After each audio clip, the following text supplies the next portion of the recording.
Hello प्यारे बच्चों। आज की कहानी का नाम है एक लड़की।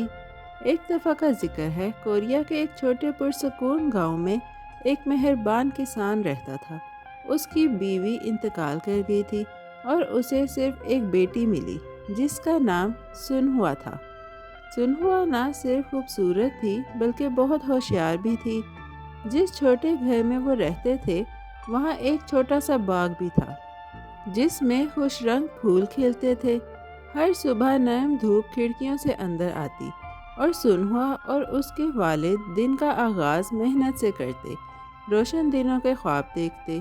जिंदगी सादा थी मगर मोहब्बत से भरपूर थी। सुनहुआ के वालिद के पास पहले बड़े खेत थे जो सुनहरी फसलों से भरे हुए थे और हवा में लहराते थे। लेकिन वक्त के साथ वो कमज़ोर हो गए और उनकी ज़मीनें अमीर पड़ोसियों को बेच दी गईं। अब सुनहुआ और उसके वालिद सुबह से शाम तक दूसरों के खेतों में काम करते। उनके कदमों के नीचे धूल उठती और सूरज आसमान को सुनहरी और नारंगी रंग में रंग देता। अगरचे उनकी जेबें तकरीबन खाली थीं, लेकिन किसान अक्सर मुस्कुराते और कहते, तुम खूबसूरत और समझदार हो। एक घर और बेटी भी है, ये काफ़ी है। सुनहुआ ने सर हिलाया। उसकी आंखें अज़म से चमक रही थीं। सुनहुआ खुशी से जवाब देती, मैं और मेहनत करूँगी और कभी घर को दुख नहीं दूंगी। वो सब्जियों की टोकरियाँ उठाती, पौधों को पानी देती और पड़ोसियों के कामों में भी मदद करती। हर दिन गांव वाले उसकी रोशन मुस्कुराहट और होशियारी को देखते। उसके वालिद को उस पर फ़ख्र होता, लेकिन दिल में फ़िक्र भी रहती। ज़िंदगी आसान नहीं थी, मगर सुनहुआ की हिम्मत और रूहानी रोशनी घर को गर्म महसूस करवाती। परिंदे बाग के इर्द गिर्द गाते और हवा उम्मीद की सरगोशियाँ लाती। सुनहुआ ख्वाब देखती कि एक दिन उनकी ज़िंदगी आसान होगी, मेहनत की बजाय हंसी और खुशी से भरी होगी। एक रोशन सुबह गवर्नर के महल के कुछ सिपाही सुनहुआ के छोटे दरवाजे पर पहुंचे। उनके चेहरे सख्त और हेलमेट चमकते हुए थे जो सूरज की रोशनी में झिलमिलाते थे। सिपाहियों ने टैक्स की अदायगी का मुतालबा किया जो खानदान बर्दाश्त नहीं कर सकता था। सुनहुआ का दिल जोर जोर से धड़का, लेकिन उसने गहरा सांस लिया और अदब से झुककर कहा, ब्राहे मेहरबानी, मैं गवर्नर से बात करना चाहती हूँ। सिपाही हैरान नजरें एक दूसरे पर डालने लगे। खौफ के बावजूद सुनहुआ की हिम्मत एक छोटी लेकिन मजबूत चिराग की तरह चमक रही थी। सुनहुआ घूमदार मिट्टी के रास्तों से गवर्नर के शानदार महल तक पहुंची, जिसकी ऊंची दीवारें और लहराते झंडे थे। अंदर गवर्नर लंबे चोगा पहने और चमकती जूतियां पहने उसकी बात गौर से सुन रहा था कि उसके घर वालों के मसाइल क्या हैं। उसकी होशियारी जांचने के लिए उसने 3 मुश्किल सवालात पूछने का फैसला किया। मुहाफिज आपस में सरगोशी करने लगे, ये देखने के लिए कि किसान की बेटी कैसे जवाब देगी। सुनहुआ ने एतमाद के साथ खड़े होकर अपने रोशन आंखों से सबको हैरान कर दिया। महल बहुत बड़ा महसूस हुआ, सुनहरी झालर और चमकते हुए फर्शों के साथ, जो उसके छोटे मगर पुरअज़्म जिस्म की अक्कासी कर रहे थे। गवर्नर का पहला सवाल बहुत मुश्किल था, सूरज एक दिन में कितने मील चलता है? सुनहुआ ने गौर से सर झुकाया। उसके होंठों पर हल्की मुस्कुराहट आई और उसने फौरन जवाब दिया, 1 मील। गवर्नर हैरान रह गया कि इतनी छोटी उम्र की लड़की कितनी होशियार है। यहाँ तक कि मुहाफिज भी करीब होकर सुनने लगे। सुनहुआ ने पुरसुकून एतमाद के साथ जवाब दिया और उसके जवाब ने कमरे को छोटा सा महसूस करवा दिया, जैसे उसका रोशन दिमाग हर कोने में रोशनी भर गया हो। उसकी हिम्मत और अक्ल सुबह के सूरज की तरह चमक रही थी। इसके बाद गवर्नर ने पूछा, अगर तमाम मुलाजमीन एक ही वक्त में तालाब का पानी पिएं तो कितने प्याले दरकार होंगे? सुनहुआ की आंखें चमक उठीं।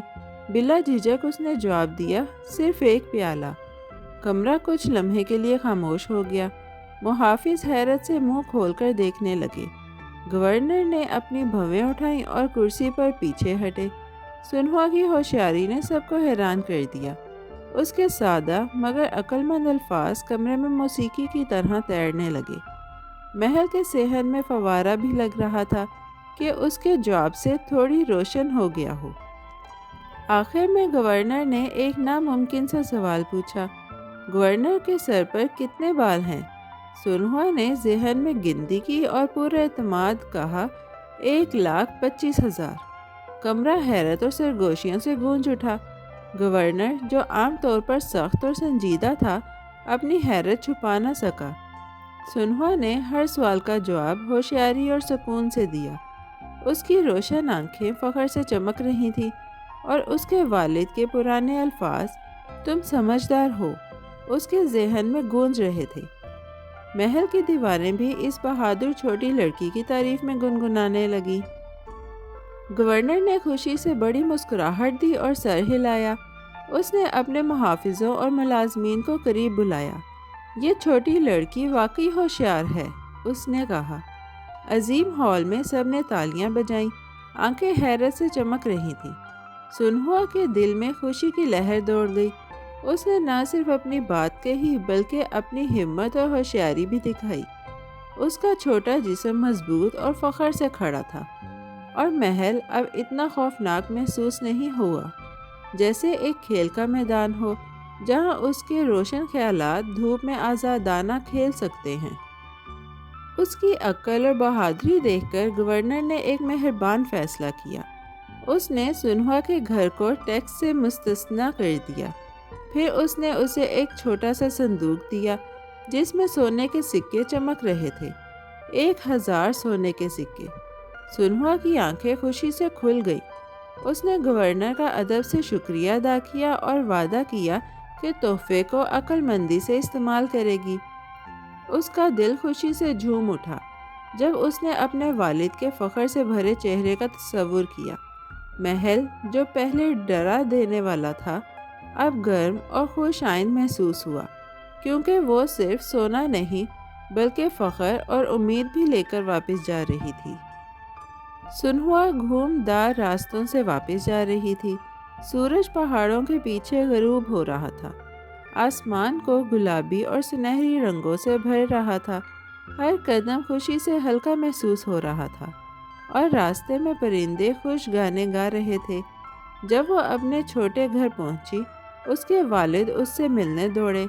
چہرہ فخر اور سکون سے چمک رہا تھا۔ سنہوا نے اسے گورنر اور مشکل سوالات کے بارے میں سب کچھ بتایا۔ وہ دونوں ہنسے اور گلے ملے، دل خوشیوں سے بھر گئے۔ چھوٹا سا گھر پہلے سے بھی زیادہ گرم محسوس ہوا، محبت، ہمت اور ذہانت کی چمک کے ساتھ۔ اس دن کے بعد سنہوا کی کہانی گاؤں بھر میں پھیل گئی۔ ہر کوئی اس کی ہوشیاری اور بہادری کی تعریف کرنے لگا۔ چھوٹے گاؤں کی زندگی روشن ہو گئی۔ بچے اس کی عقل کی کہانیاں سرگوشی کرتے اور بڑے حیرت سے سر ہلاتے۔